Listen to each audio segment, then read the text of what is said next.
Hey everyone, welcome back to our channel. Today we're diving into the world of credit cards, focusing on one that's been making waves lately, the Ramp credit card.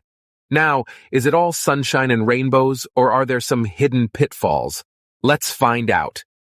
First off, let's talk about the perks of the Ramp credit card. One of the biggest draws is its cashback rewards system. With Ramp, you can earn cash back on your everyday business expenses, from software subscriptions to office supplies. Not to mention, Ramp offers real-time insights and analytics into your spending, helping you better understand where your money is going and how you can optimize your budget. But of course, with every shiny benefit, there's usually a catch. Let's delve into the potential drawbacks of the Ramp credit card. One concern is the lack of a traditional credit limit. While Ramp does offer spending guardrails, some users might find it challenging to manage their spending without a set limit in place.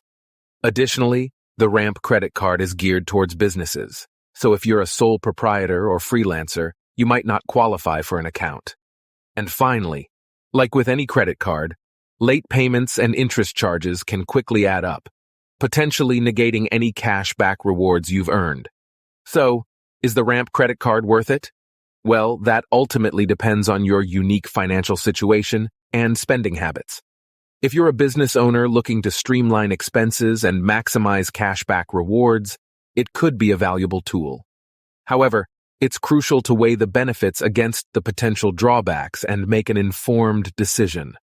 And there you have it, folks, the truth about the Ramp credit card.